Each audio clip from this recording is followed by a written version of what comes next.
የአውሬው ዘመን እየመጣ ነው። በመጽሐፍ ቅዱስ እንደተናገረው ሐሰተኛው ነብይ የሚመጣበት ሰዓት ነው። ሐሰተኛው ክርስቶስ የሚመጣበት ሰዓት ነው። እኔ እሱ ነኝ ብሎ የሚገለጠው የሚመጣበት ሰዓት ነው። ያኔ እንዴት ነው የምንሆነው? ያኔ እንዴት ነው የምንቆመው? እስከ መጨረሻ የሚጸና ነው አይደል ሚድነው? እንዴት ነው የምንጸናው? በረሃብ ውስጥ ማለፍ እንችላለን። በመጠማት ውስጥ ማለፍ እንችላለን። የአውሬው ምልክት በግንባሩ የሌለ ይላል። በእጁም ያልተቀመጠ መግዛትም መሸጥም አይችልም። ክርስቲያኖች ይሰደዳሉ። ክርስቲያኖች ይገደላሉ። ለምን ኢየሱስ አላችሁ ተብለው ክርስቲያኖች ይወገራሉ። ደግሞ እሱም የሆነበት ሰዓት ሩቅ አይደለም። ለምን ኢየሱስ እየመጣ ነው። ኢየሱስ እየመጣ ነው።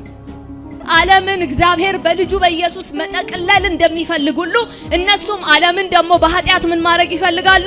መጠቅለል ይፈልጋሉ። እኛ ክርስቲያኖች ግን የት ነው ያለነው?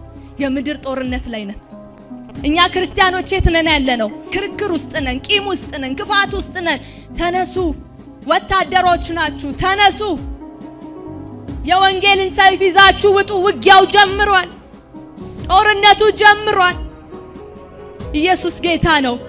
ስለሚጠፉት ተነሱና አልቅሱ። ስለሚበሉት ትውልድ ተነሱና አልቅሱ። እኔ ማለት አቁሙ።